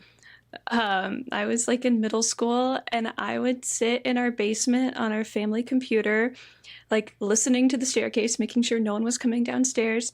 And I would watch what they called like character theme song videos on YouTube, which was literally just like these half-hour long videos where they would show montages of fan art, and then they would pick a song for each character.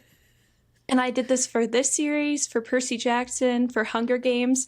Like the Percy Jackson one, Fearless, was the song for Annabeth. And I always think of her when I hear that song. Like it ingrained, they are the character theme songs to me. So I would watch those. And so then cute. I feel like I'm the only person on planet Earth who is obsessed with this, who was at the time obsessed with this girl on, if y'all remember DeviantArt, Yes. Oh, it was like a fan art website. Yes, Yeah. yes. There was this girl, her DeviantArt username was Birchbug, and she did fan art of like all our favorite series. And they're like really good. Like she's a talented fine artist, and they're amazing. She doesn't do it anymore. This was like We 2008. probably saw them around But- the internet. I mean, You'll recognize Tumblr. them when you see them. Yeah. Like that's what the characters look like in my head. I promise you, they are like, she does such a good job. And she'll narrate like, or draw little scenes from the book. Like she draws the like Alec and Jay scene where he's like, what's that on your neck? Oh, I fell. You fell on your neck? Mm. Like she has a little comic for that. So I would just sit at my computer and like scroll through and just Aw. stare at them because I was, 12. that was a great Tumblr time for like Oh, there was yeah. so much fan art on Tumblr. It's primarily what I would scroll through. All right. Well, is there any closing statements that we want to end on? Do you want to? Oh, you know what? Let's end on what is your favorite cover of the series before we move into Mary Kiss Cliff. Natasha. Did I pick City of Fallen Angels or Lost You picked Souls? City of Lost Souls. That's what they were embracing, the two of them. I know, Yeah. it really looked like a romance cover. Yeah, I loved it. I'm like, oh, we can see their faces. The red dress. She doesn't And look it like a had gray Fabio. zombie. Fabio from Survivor is the model on that cover. Really? Oh, I didn't. know. And it shows. Really? I just listen. The covers of TMI are not as good as the rest of the covers. Like, it was really hard to be like, yeah, that's why a you great had to one. pick one. Because the Infernal Devices is so good. Like all those covers, like the best. Lady Midnight was fantastic. Lady Midnight, even the what's the one we just read? Yeah. Oh, Chain of Thorns, Chain of Thorns. Iron, Chain of Gold. Have Those are- beautiful Oh my covers. god, those are masterpieces. Yes. So That's these art. are the least artsy. That's why it's fun to pick one. My favorite is City of Fallen Angels. I don't know why. I just like it. It's like orange and yellow and red and like fun. I actually agree, and I just feel like it's just the general vibe feels like it fits it the best. Like, I can't do Naked Man. I can't do Clary's power pose. no. Like, she looks like ridiculous. Steve Glass is And kind then- of just there. Yeah, I was like, is it Alec? Is it Simon? I don't really know. Same. And then the red dress moment was not for me. Save Oh my Heavenly god. Fire, not great for me. Heavenly just looks Fire, I was like, turn around. Like Face the camera. and it's like the gray statue angel I dude know. from Doctor Who. From It yeah, does. A weeping angel. yeah. That one I was like, well, I can't win them all. No, I literally hate. No, the worst one I think is City of Ashes. Like, Clary looks like a fucking zombie girl with this gray green blue, skin. yeah. And she's like standing akimbo with her arms on her hips. Yeah, she's very like, I'm strong too. They're all not great, but I think also the excitement for the series to start anew with City of Fallen Angels made me like so excited for that cover as well. Yeah. All right. We're going to roll on into Mary Kiss Cliff.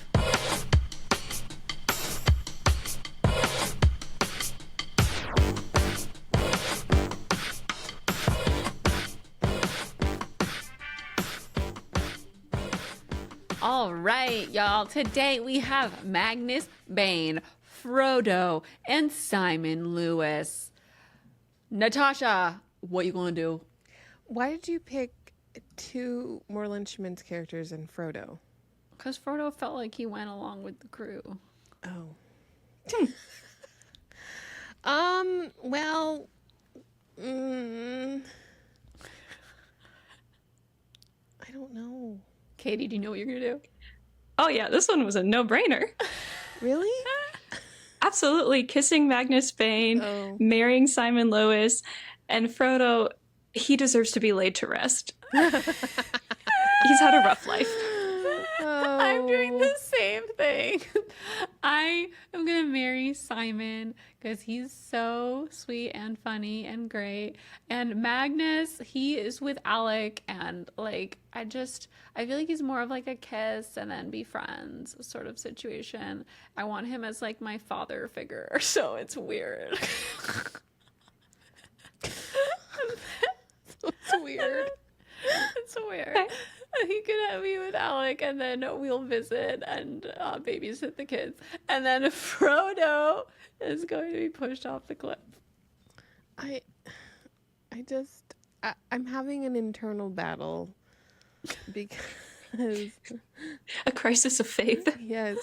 Wait, is Magnus bi, right? Yeah, he's a Yeah. freewheeling bisexual, as he's quoted. Okay, I'm gonna marry Iconically. Magnus because that seems like a very fun life, and I'd rather have more fun than normalcy with Simon. Although Simon, he's not a I feel like vampire Simon anymore. is so cozy. Oh my god, I forgot about that.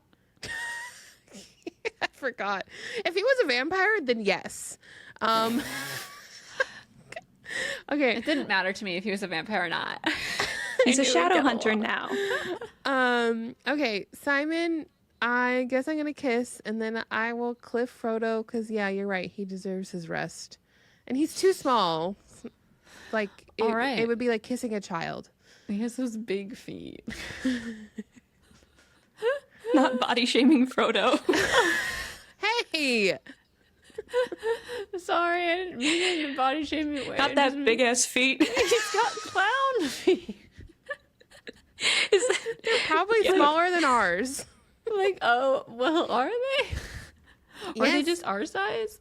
Okay, I don't know anything But about he's Lord of the small. Rings. He's small, but the feet are Proportions. probably... Some people like that. Okay, well, Sorry. we're moving into... We're moving into chapter chat. We're reading A Court of Mist and Fury, chapters 8, 9, and 10 this week. Let's do it!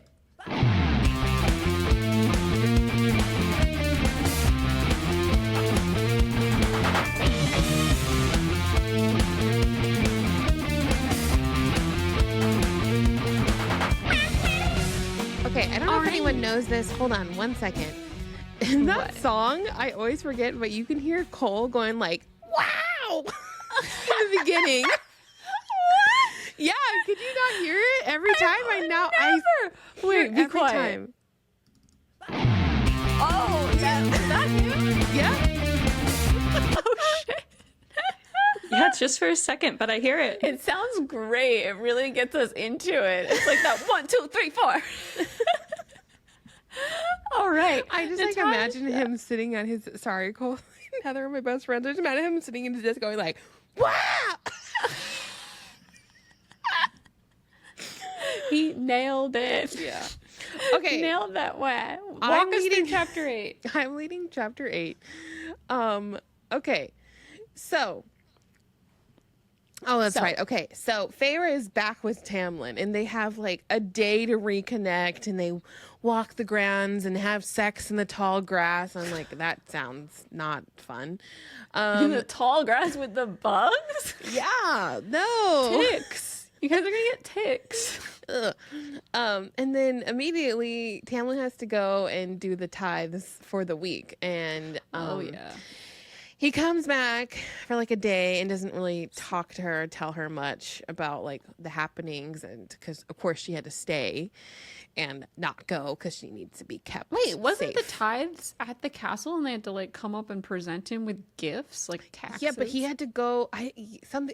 Yes, but so he comes back to the castle for the day. I'm not sure if he like went around to like farther regions and not just like the one that was right next to him. This is like what people had to do back in the olden days when, you know, there was dukes and duchesses and earls, and that's like they would maintain the land and then they had to pay taxes to those people. So that's where this comes from. It's like in Princess Diaries when the guy presents the chicken. Yes. Yeah. Exactly. So Ianthe was like, because Tamlin doesn't say anything, she's like, okay, Feyre, you just like stay here and don't do anything, and Tamlin will take care of everything. So she's just sitting there as like all these people are coming up and giving them the tithes for, I think, that month or the year. Yeah, the month. The month, And- yeah, I think. And there is this water wraith, and she's kind of like creepy looking and with these teeth and like says, "Sa, sa, sa, sa." Anyways, so she has nothing to give him, and she's like, we have no fish. Like there's, Yeah, she said the lake doesn't have any fish left. the lake doesn't have any fish left, so we don't have gold. I can't tithe. And he's like, well, you know what happens when you can't tithe, right? And so either you have to give it to me the next 2 days or double the next month. And Feyre is like having a conflict, and she's like, why is there no mercy here? Like, I don't understand.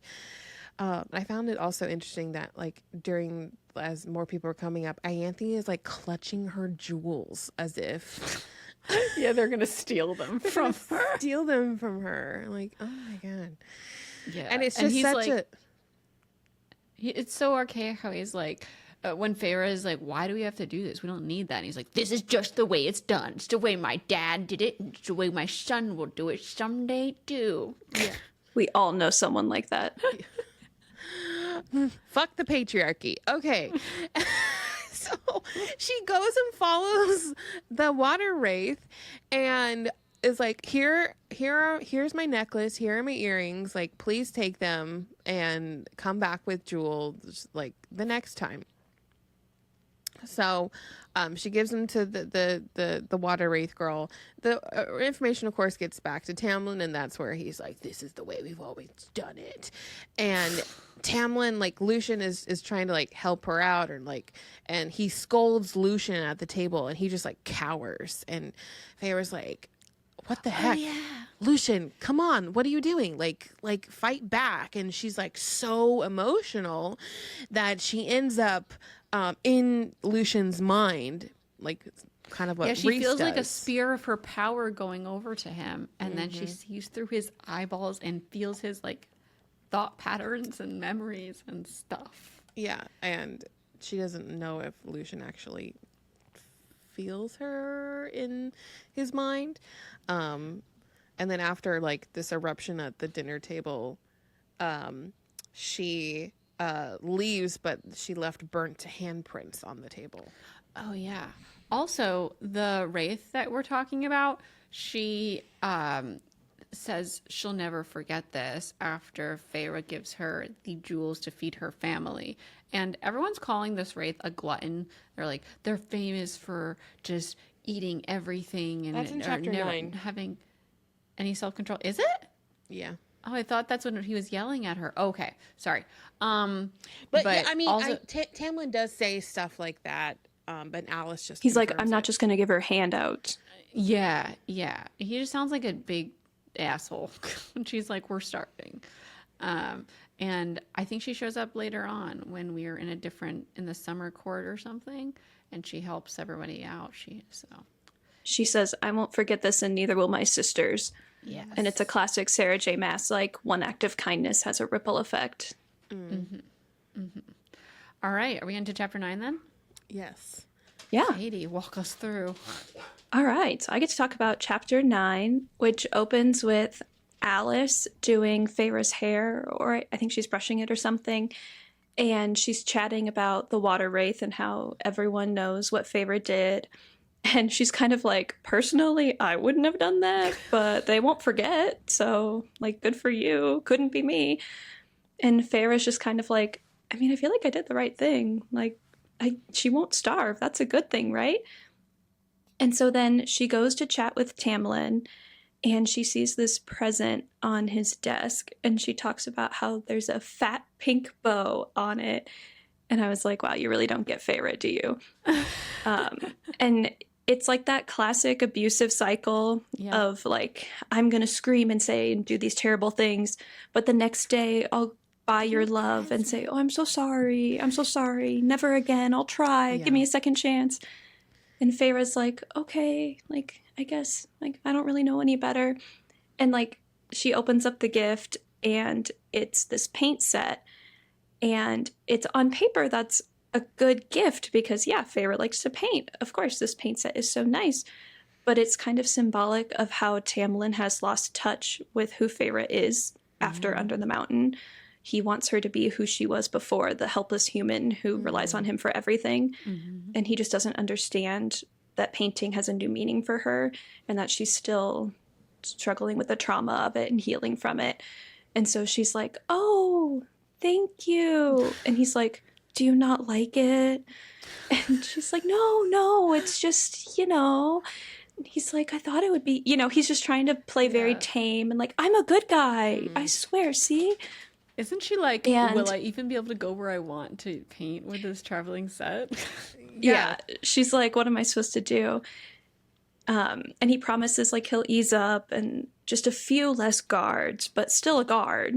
You'll never be alone, but... And then she says the line where she's like, I've been drowning and it feels like you're pushing my head underwater. And that's where it ends. She's like, silence. And then he explodes. Yes.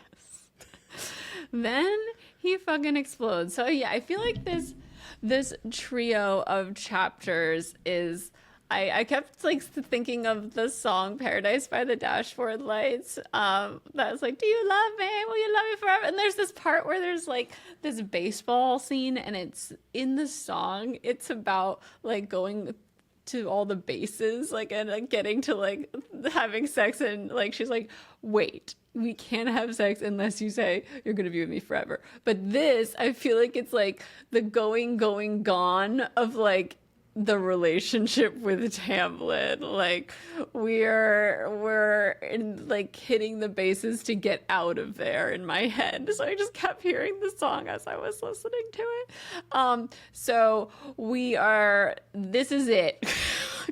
We are getting the fuck out of this house soon, because he explodes and the paint set just disintegrates and like the whole room gets destroyed. And the only reason Feyre's okay is that she subconsciously puts up a barrier around herself using one of her new abilities. Like she drops to the floor and puts her hands over her head. I find it interesting. She first thinks that it's Tamlin who, protected her. Was protecting her. But if she didn't, who knows what would have happened. Yeah. And I love the moment where she realizes, where he's like, I'm sorry. And he's like, Feyre, please. And he's trying to get to her, but he can't because she has a physical barrier up and he needs to keep his distance until she drops it. But it's, again, the classic, like, does something absolutely terrible and immediately after is like, forgive me, I couldn't control it. Just sometimes I'm gonna try to do better. It's just really hard. It's just a bad day. It's just a bad day. Like, and so after this, I thought, like, in my head, I had this as the walkout moment. Like, I thought that this was it, but we still have weeks of her like basically hiding from him, and she's happy when he's not there because she doesn't have to worry about him. Like, before this moment, he basically was like, when during the paint set moment, and she was like, well, just let me work with you, like, let me do something, and he was like, this isn't about me. Why can't you just lounge around for the rest of your life? You've earned it. Like a good little wife, you've done enough. Like, it's ridiculous the way he's trying to treat her. I don't even understand, like, the not budging when she says something like that at all. It's like, what, do you want agency? You want a purpose in life? Oh my God. Yeah, so when he comes back from like whatever business he was on, he's trying, like, she almost feels like it's like old times where he actually wants to talk. Like, they might actually speak about things. He's lowered the amount of people following her, and she actually went for a walk alone once. Like, she's basically walking on eggshells to preserve this quote truce. Like, she's so scared of what might happen. I feel like if any change goes, like, she's holding on to the barest minimum requirements of peace. And it's not peaceful because she's just worried that anything she does can break the peace. And so they have sex, and A lot. And she's in bed and she hears like whispers, and it's Rysand. He has just walked into the house through the wards, and it's Rysand time. And all he does is continuously ask the same question or say the same thing, like, let her out of the bargain, she's not going. And he's just like, she is going. And Feyre comes running out when she hears this, and she's just naked and doesn't even realize it. And Rysand is taken back because she must have been withering away. He's like, did you run out of food? Like, and Tamlin kind of just brushes it off, and he goes into the room with Feyre while she changes into her night court clothes, because Rysand's like, put on a clothes, put on a shirt. And she's in there, and Tamlin's all mad, like, why won't he let you out of the bargain? And she's like, maybe he's holding on to the bargain because he needs to get your attention and have you listen to him about this war. He needs your help. And Tamlin, we think maybe for a second that he's going to, I don't know, offer to do something with the war, but he just said, I'll give you whatever you want if you let her out of the bargain. And he's like, I already have everything I want, and has come on, Farrah, let's go. And Farrah's like, this is much better than hiding in the library constantly. Peace out, bitch. And they disappear in a gust of dark wind before she can even say goodbye. Bye. She still has to go back, though, right? No, she's done. She's done? Are you sure? This is it. This is it. Wait, I Katie, think you're shaking your head? Okay, she goes back again? She goes back, and then Tamlin is like, I'm gonna leave for a patrol, and she tries to follow him, and he locks her in the house. What? Remember? There's another one? I knew there was this. There's like a final And then breaking Moore comes point. to get her. Oh my God, Yeah, I Moore was so comes to get sure her. we were done. I cannot believe this. Why do we keep going back? I can't do this anymore. She's in an 'Cause he can abuse change. cycle. I know, but I keep thinking, like, I have in my head this image of the study exploding and that being it. I can't believe this. She, like, I think Feyre explodes. Yeah, she, that's like, what... has a meltdown. That must be what I'm conflating, because I have an explosion. Yeah, because then Moore takes her out, because Rhys is like, I couldn't go get you. That would be a declaration of war. Oh my God. And he takes her back, and they're like, you never have to go back. It's okay. Oh, I can't believe this. I thought we were done. I hate him know. so much. Well, this was strike 2, and then strike 3 comes. Oh my God, so this means my baseball metaphor is not going to work. I thought we were getting out. No. Damn it. Yeah. All right. It's just a mess. But I like that Rhys is like forcing her to have breakfast with him at the end of the chapter. He's like, sit and eat. You are not eating. I think that's the next chapter, is it not? Oh, I maybe stopped it is. listening Oops. because he was like, what happened to you? And I was like, oh, it's the next chapter. I should stop. Yeah. Yeah, that was next chapter. But that's our show for today, folks. That was really fun. Katie, where can we find you on the internet? Thank you so much for being with us today. I'm just on Instagram, and that's just called Paperback Prairie. And you can follow that. I talk about books every once in a while. Well, we are so grateful to have had you here with us today to chat all the things. Thank you so much. Thank you for having me. Yeah, thank you so much for supporting the show. So we release new episodes every Friday, y'all. And our podcast is edited by Alex Polis and Jake Needham, with music by Cole Jenkins and vocals by Heather Traska and Cole Jenkins, apparently. We are on Twitter and Instagram and all the places at Those Forking Fangirls, and then on Twitter, actually, we're at Fork Fangirls Pod. You mean X? X on Zeet. We should probably get a Threads account. I didn't even think about that. I know, we should. Damn it. All of our links are in the show notes, and everything we talked about will be linked in the show notes. Thank you all so much for listening. I'm Christine. I'm Natasha. And I'm Katie.